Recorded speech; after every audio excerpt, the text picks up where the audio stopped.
Hi. This video is about what's going on in this country as of 2018 early part. So we have a stupid president. You also got to talk how pretty much an incompetent president gets to stay in power. How can you, as an American public, think it's okay to elect the guy that pretty much despises the U.S. Constitution, despises what freedom of speech and all that. Look, all this the men's tweets and all that. I'm not really. I'm more liberal than conservative, but I guess in the spectrum now, the way it stands, I'm kind of more in the middle. And I don't know if it's because I got older or because I see that both sides and both extremes, left and liberal, to if you go one way, liberal, you start becoming a fascist to some degree. If you go conservative all the way, you become fascist in another extreme. So there pretty much just seems just like uh, the middle class in this country is pretty much gone, or it's getting erased. It's only gonna be poor and rich. It's also that's how the spectrum of politics is now.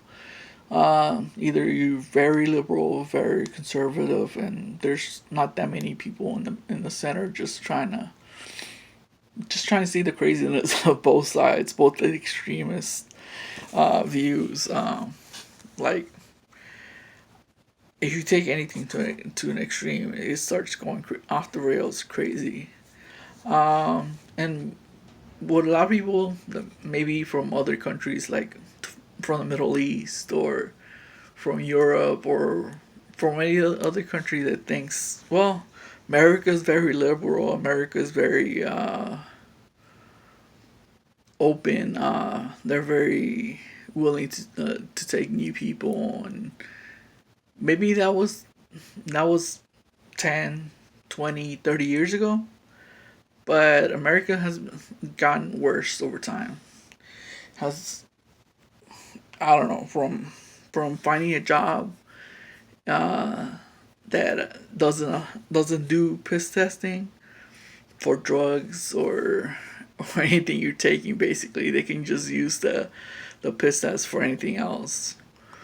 Uh, so they made it constitutional that was okay.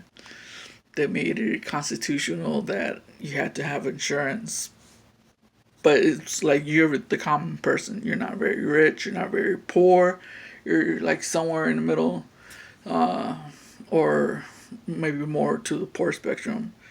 It really is a tax on the poor insurance. I say this because you need insurance to drive, right?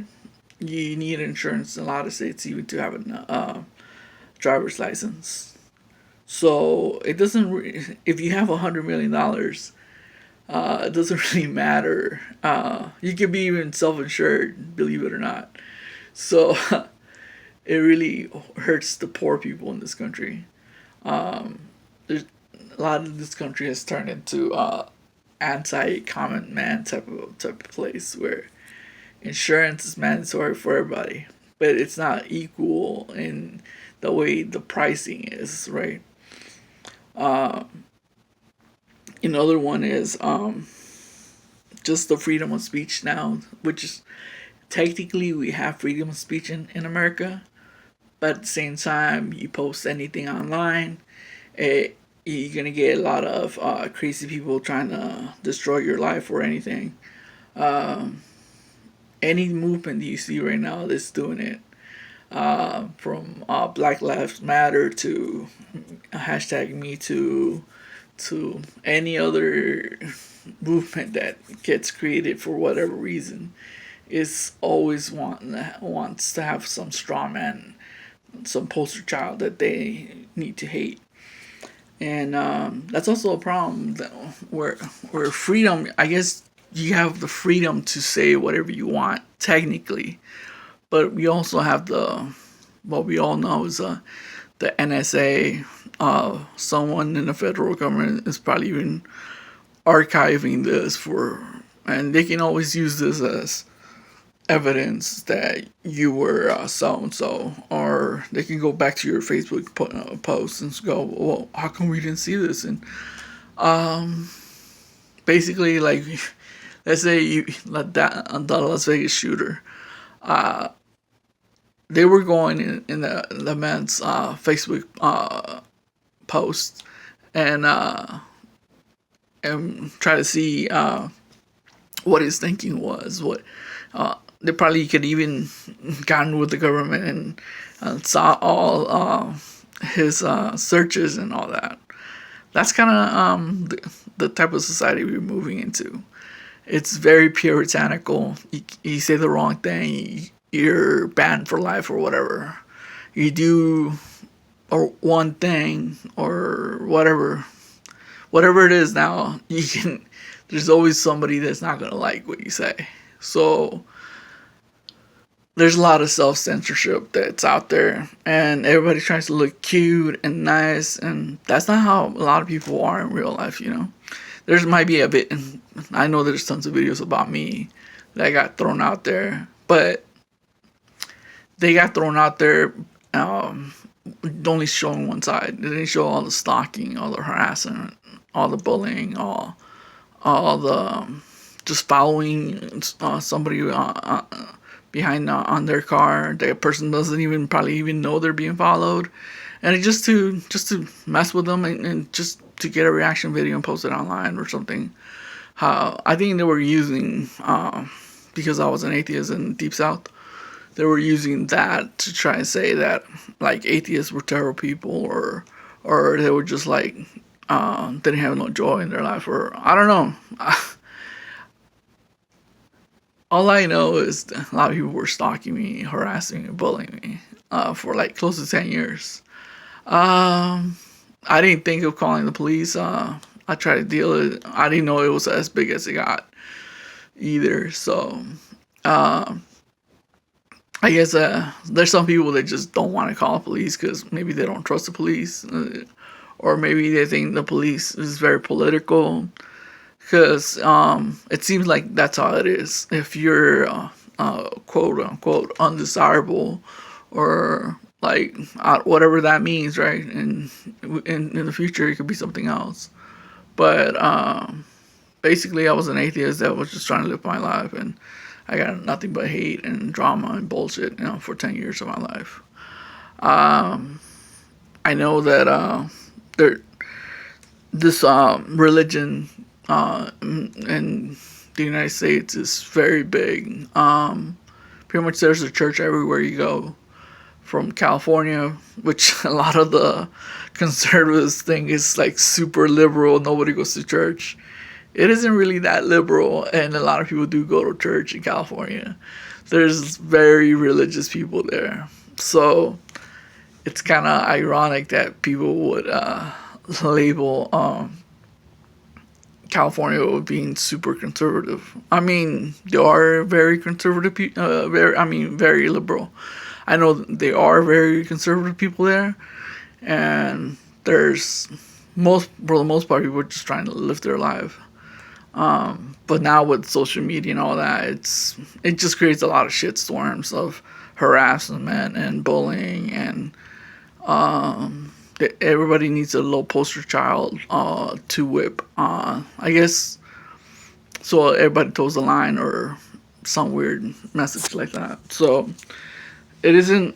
If you think you're in the Middle East and you think, well, I see all this porn, and that means all these people are just guys are just having sex left and right.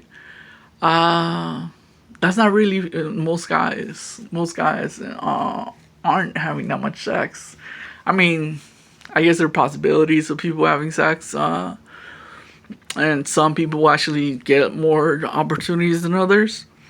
for the most part, you're not gonna be having sex every weekend with different chick and orgies or all this crap you see on porn movies. That's fantasy land. Reality is that a lot of feminists are very anti-sex, I guess it would seem. Very puritanical themselves, so it's kind of a weird prism that you live here. So that also with the puritanical mentality goes into like the prisons. We have the biggest prison system. I would say one of the top 10 in the whole world. I might be wrong on that, but it's pretty big. Pretty much a lot of places, pretty much somebody's been to jail for something at one point in their life. It's kind of that big that impacts the common person that much. So you can say, well, it's because of money, and yeah, it is. A lot of these places, they depend on people going to prison.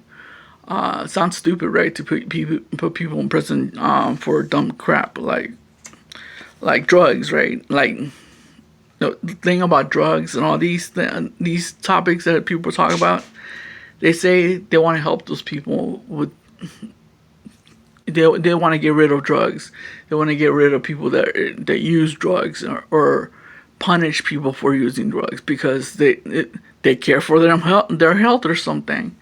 If they cared so much for their health, they would actually regulate the drugs and make them legal and not fuel this crime wave that we have in America for like basically the past 30, 40 years. Sure, violent crime has gone down, but there's still a lot of violent crime before the things were made illegal, right? Before, like, let's say in the 70s, sure, a lot of people were dying because of the drug epidemic that happened in the 70s. And the reaction is usually now is make it illegal.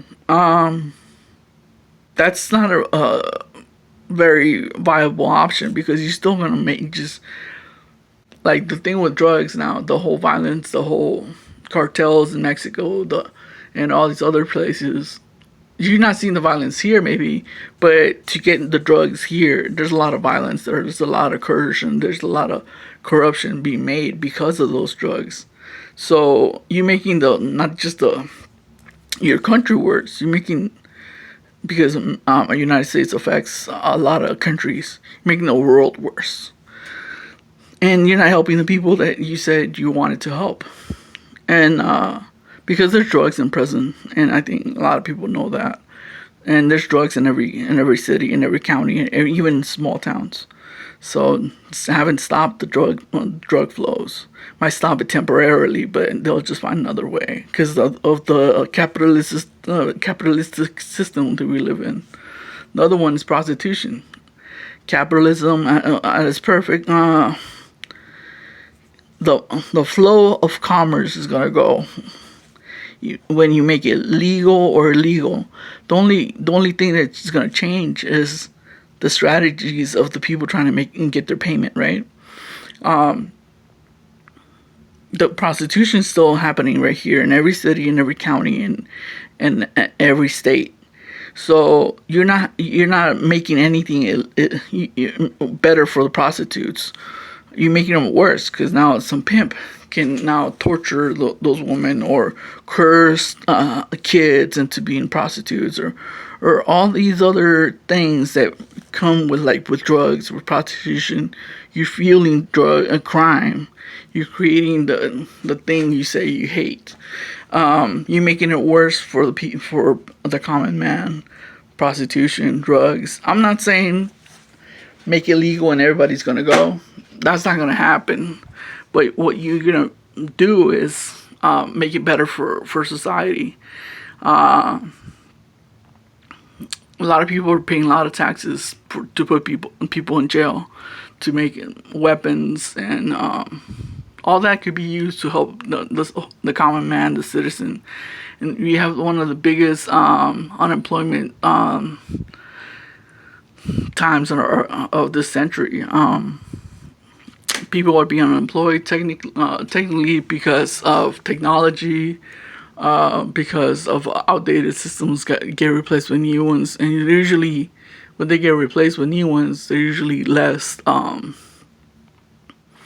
people doing the jobs. Let's say like cotton picking. Cotton picking in the old days was very labor intensive. A lot of the people that were employed to pick cotton they didn't like the job. It was very painful. Very it would destroy your hands over time because it was cuts after cuts after cuts.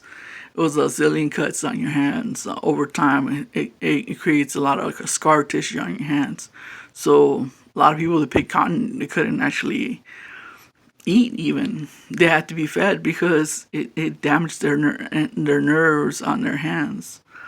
And yeah, it was bad back in the day to do a lot of these labor jobs. And sure, with the progress, you create new ways of doing things. Or they one for the most part are gonna be less people in it, right? Like they're talking about now that like stock traders are losing their jobs, and they're losing jobs because a computer, an algorithm, can do trades faster and they make more profit on microsecond transactions than you can ever make in your whole life. And so for them, they're losing their jobs. They can't see no angles anymore that they can or weaknesses in the system that they can take advantage of. The So basically, a lot of them are just becoming analysts, or they're just losing their jobs. Plain and simple, day traders are going to be a thing of the past. The same thing is going to happen with pretty much anything. A lot of people think they're safe right now. Their job's never going to happen. They can never happen to them mentality right now. But whatever you throw at others is usually sooner or later is gonna come back to bite you then, right? So like I'm being stalked right now, harassed, bullied. They're posting these videos online, all this stuff. And sure, I for me, they could get away with pretty much torturing me right now, which is kind of what they are. They're using some type of energy field type of weapon that's damaging. I think the point is to damage my body, my mind, my health, my liver or whatever, and it's doing a good job. I mean, it's kind of amazing that all these people will go off pretending they're doing the right thing, right? It's again this puritanical type of mentality that's out here now. So sooner or later, I guess, the first they were with terrorists. They were saying how terrorists were scum, how if we tortured them, it was fine. Then now I think they labeled me a pedophile. I never watched child porn. I never even had sex with a kid or anything, or tried to have sex with a kid or anything like that. I mean, I don't like kids. I hate kids. But so that happened, and so all these things are happening. They're all kind of commingling in the same world to make the world a worse place for a lot of people. I get the appeal why people would think they're doing the right thing. Putting people in prison for any stupid thing like using drugs. Who are they hurting? I mean, sure, you can say, well, they'll become destitute and homeless, and then they'll steal for the drugs. But aren't you creating the system that would guarantee that? I mean, somebody goes to jail for like 5-6 years for using meth or whatever it is. You give them no no mechanisms to deal with their drug habits, or maybe you do in prison, but then that stops when they leave prison. So, again, the system we got out here in America is very, very doggy dog mentality, right? We pay like, I don't know, 60%, 50% of every person's tax money goes to fund, make weapons, build up the military. That's great if you're in a time of war, but we're not. Here in the most peaceful decade, or a couple of decades, and the only reason that we even go to war is because we want to. There's nobody really attacking us. You can say 9/11, but 9/11 wasn't a country; it was a group of people. So that could have been taken care of with like special forces or bigger surveillance systems like we do now. So I don't understand why we need to have military bases across the country. I mean, not only across the country, across the world. Both is just wasteful spending. Why do we need three military bases in one city or two, one tiny city like Barstow, California, or El Paso, or any of these other places? Why do we need immersion centers if we aren't going to stop the stalking and harassment of innocent people? You know what I mean? So if this all technology that it's been created, this infrastructure is created, is it to help people, to help taxpayers, to help who? Because a lot of it seems political. A lot of it seems like it's all going from capitalistic intentions into everything that the government does. So, big prison system, you need to feed it, right? Or else you need to close the base, or you need to close the prison, right? So you need to go to war to justify the spending. You need to put people in prison to justify the prison spending. If you just made those two things, well, three things. If you legalize prostitution but highly regulate it, you legalize all illegal drugs that are in the market right now, but highly regulated for the most dangerous ones, highly taxed for them, so they can pay for the treatment centers. You wouldn't have all this mess that you have now.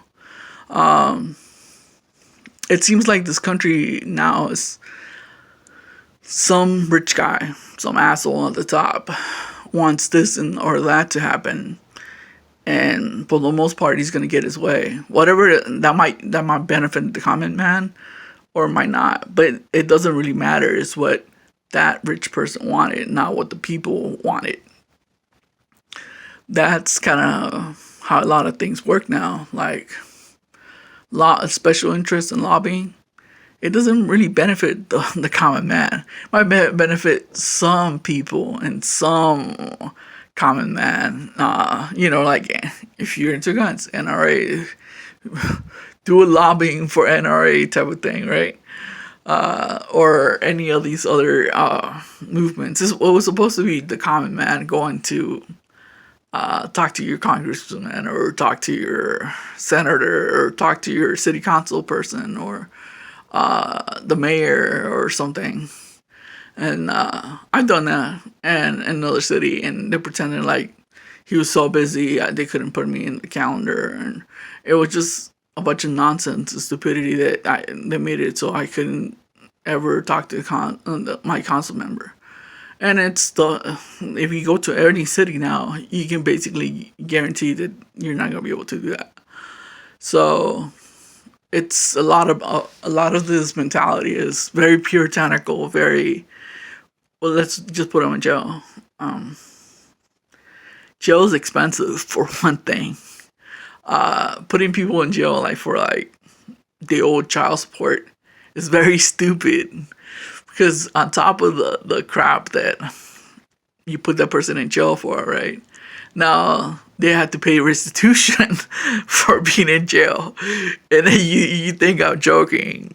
it's an actual thing now that you go to jail for basically you lose your freedom for not being paying a debt, and then they increase that debt by all the time you spent in jail. So you gotta pay that back too. So uh, and not only that, how is the man gonna pay the money back if he's in jail?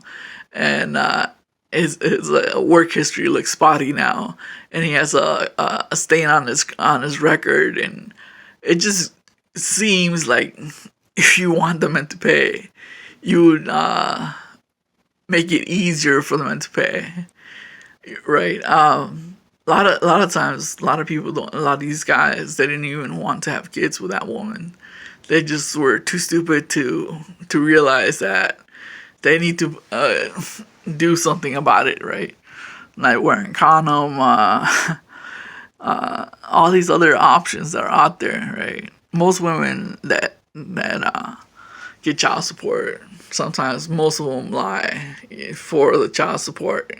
They either lie that they don't have an income, they'll lie to increase the man's burden, or they'll just they lied on them from the very beginning, from getting themselves pregnant from a guy that the guy told them that they didn't want to have kids, right?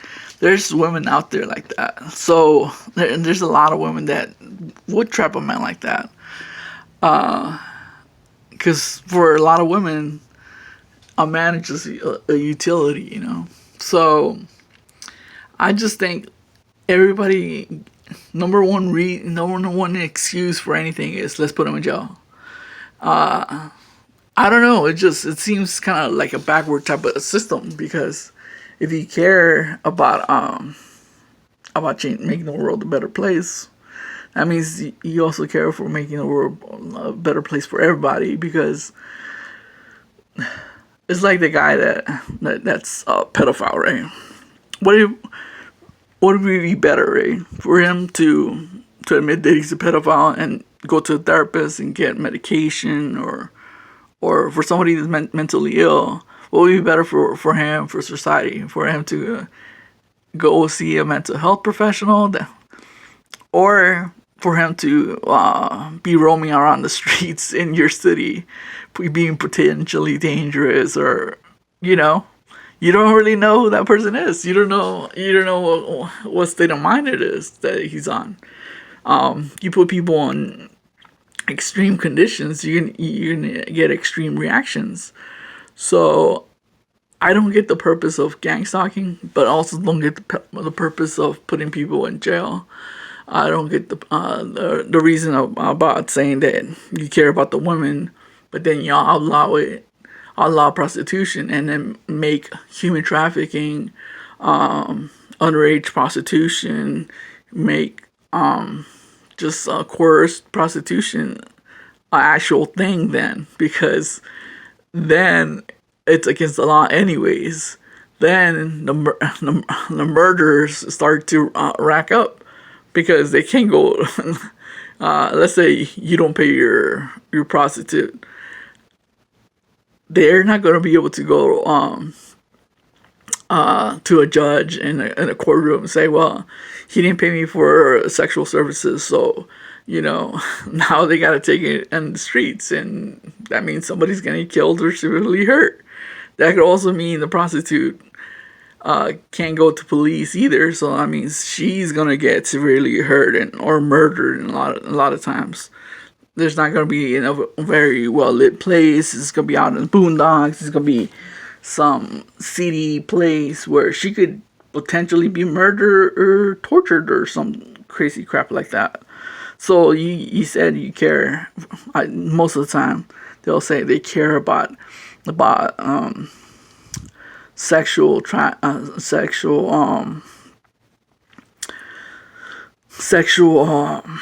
contracts like that, sexual commerce like that, because it's the women getting abused or used. But that's really what's going to happen when you make it illegal. And that's what is happening. Not only that, there's too many police officers getting military equipment. Why? I mean, why would some hillbilly in 1,000 people county have the latest and greatest armored equipment from Iraq? Why is that necessary?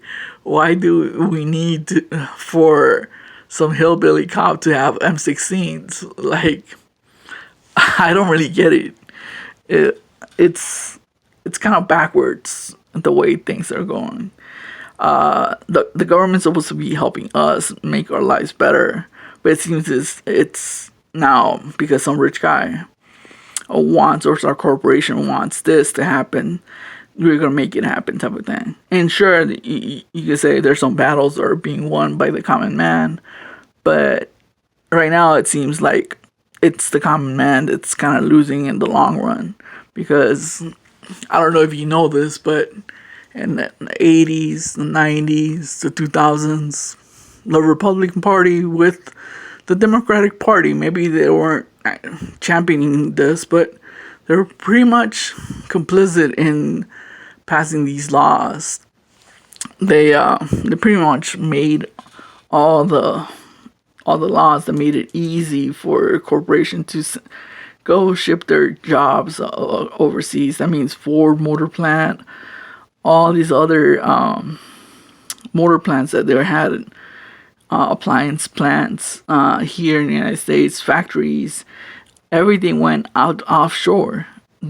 That means you hollowed out every job that was a very good paying job or a decent paying job without a college degree, and you created this bubble that basically made a college necessary.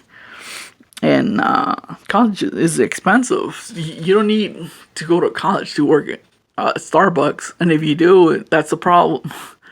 It's not a solution. You could say that people in college or that go to college are going to be better educated. Yeah, that's a plus. I mean, it's genuine plus. You get better educated citizens, but that also makes people that are highly educated with a lot of free time to think what's wrong with the system. And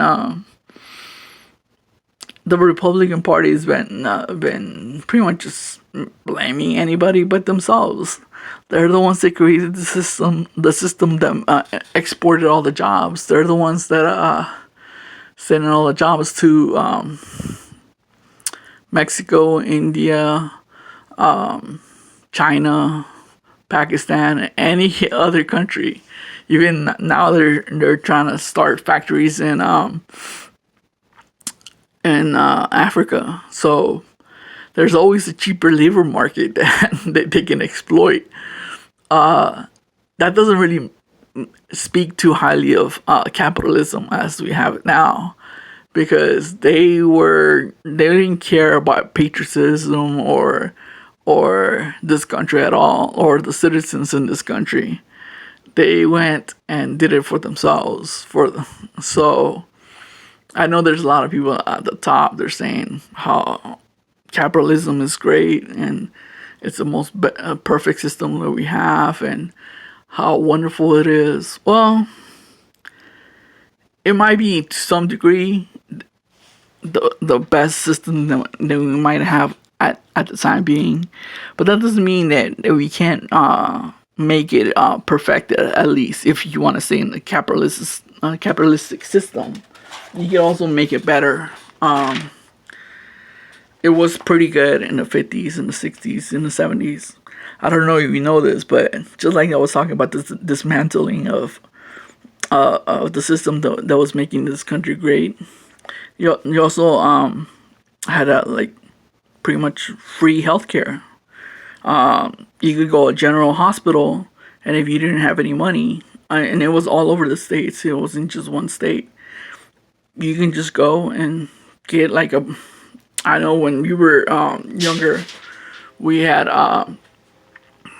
one of our brothers got a broken arm, and they didn't know, my parents, they didn't know that it was very expensive to get the cast and all that, the x-rays and all that junk. So We didn't know where to go. We were dirt poor for the most part, and we didn't have resources or anything like that, and we were immigrants. So we didn't know that they had a general hospital, and they had one in that city. It was in L.A. They dismantled the general hospital. Now it's just for like 10, 15 years, it's sat in ruins. They closed it because they didn't want to pay for it. That was basically the reason for it. And so, if, let's say, somebody in my family, after they closed it, got a broken arm or something like that, I don't know. Splinter up the best you can, I guess, would be the mentality. Because if they didn't have enough barely to keep us food on the table, and where would they go, right? They they couldn't pay a lot of money for it. So they're just like healthcare is another one of those things that they dismantled, and just across the border in Canada, perfect health system. Well, not might not be the best in the whole world, but it's pretty good for the common man. I mean, free medicines, free drugs, whatever you're sick, whatever it is the problem you have, they will have free medication in Canada. I think their healthcare is pretty good. Like a lot of Americans are going there to get free healthcare illegally, claiming that they have a Canadian citizenship when they don't. So that also speaks of how backwards we're turning. Like Canada has universal healthcare. Mexico, for the most part, to some degree, has universal healthcare. It's not the greatest. I mean, you have to wait forever. You have to pay a proportional amount or something. It's like nominal amount. But you will see a doctor for close to nothing. And the thing is, why can't we have something like that, right? I'm not saying everybody should have free healthcare, but for the average person that's poor, food stamps, you're getting food stamps, why can't you get free healthcare? And you can say, well, it's because you're going to create an entitlement society. You already have an entitlement society where if you're rich, you can run over like 10 people and not go to jail. Where you can murder your wife and because you have like $10 million for a bunch of 6 or 8 lawyers, you get off on murder case. Where it was pretty obvious you were running away from the law. And people were going to say, well, it was because there was racist cops. It's kind of LA. They're not really that racist as you would think. I mean, there's racism everywhere, but the place I've seen it is in Deep South. There are racist there for sure. Now, even there, the cops aren't really that racist. They're just a small town mentality, little people thinking that kind of ruins the South, So my thing is, why is this government doing things that really doesn't benefit their citizens? You can say, well, they think they do, but shouldn't like the government, like a lot of people say, the government should be small enough so it doesn't really interfere in your life? And I totally get that mentality, but it's not being applied like that. A lot of Republicans say that, but then if you go in the Deep South, they want big government to tell some health clinic how many meters of space they need to have for this and this and that, how many feet, this and this and that, when they're saying they're about small government. You know what I mean? Because they don't like it, they're conservative, so it's okay to pretty much outlaw abortions in the South. It's pretty much like that. Like Mississippi only has one abortion clinic. And if there's any place in this country that needs abortions, it's in the South, man. You got 16-year-old, 17-year-old, 18-year-old chicks getting pregnant. There's pretty much everybody gets pregnant in the South by the time that they turn 18, 19, 20. There's basically no women with no kids anywhere in the South for the most part. I mean, there's some, but they're not the majority. So, and the same thing is like these people say they care about people's lives and life is precious and perfect and we need to conserve life and blah, blah, blah. And a lot of these people are religious, and that's the problem, right? Because they believe that, or they say they do, but they don't mind using the capital punishment. They don't mind taking people's welfare, food stamps. They don't mind seeing people in the street begging for money. It's kind of that mentality, right? It's that puritanical mentality where we think you're such a scum that we're not gonna give you any rights. And I was watching this documentary not that long ago about yesterday or something like that, about a lot of pedophiles in Florida that pretty much have I guess you call it redlining. They have new laws for pedophiles in a lot of places where they redline pretty much the whole city. So these people can't live anywhere. Like they can't live anywhere. I don't know why the church is the thing, right? But they can't live so many feet from a church. It's so ridiculous. I mean, it's a lot of the churches where a lot of this shit happens. It's like the supreme authority that you can't talk back about the preacher. You can't question things. That's the places where pedophiles are gonna go. That's what they do. They don't want you to question their shit. And that's why the Catholic Church had a lot of priests that were pedophiles, because when you're in a system where you have a supreme leader type of mentality, which is the church, and the church knows best, and the priest is a special person that has a connection to God, or some shit like that, or they know better because they read a book or something. You basically a lot of people would bring their kids to the front to when they were having mass and all that stuff around the priest and all that. I always thought it was fucking creepy, the whole thing, how magically they got exempt from any type of scrutiny. And it turns out I was right. I mean, there's a lot of pedophiles in places like that, because there's a lot of exploitation of people in places like that, from the guy sleeping around on the congregation, from the guy stealing. There's a lot of theft in those places. Like, they always say it's about this, about that. They always have I don't know if you've ever been to Catholic church, but I don't know if other churches are the same. But in Catholic churches, they always have some pamphlet, some envelope, where you can leave money in there and put it in a special box for this and that. Nobody really knows where the money goes.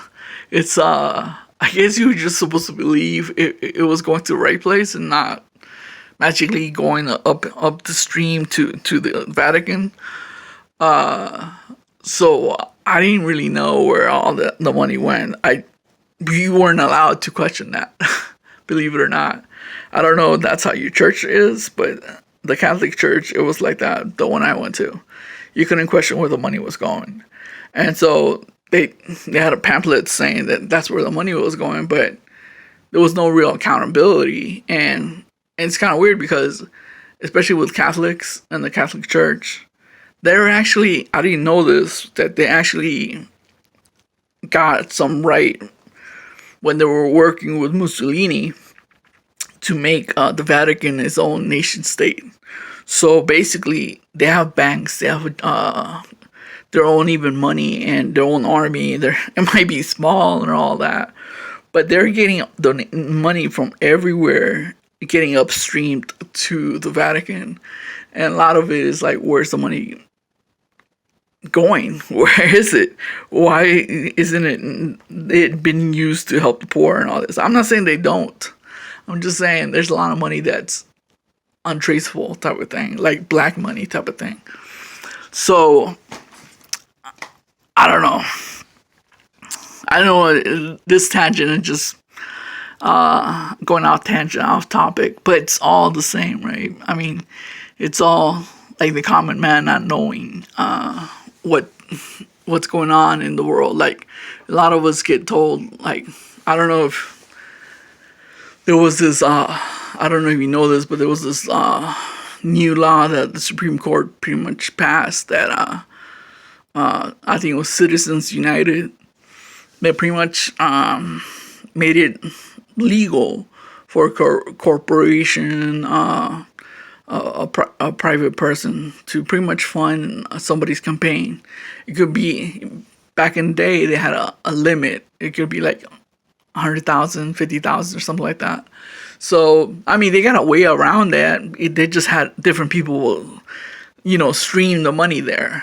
It was like their relatives or their cousins or, saying that person did it instead of that one person or whatever, or that institution did it. So now they can just openly just give like $1 billion to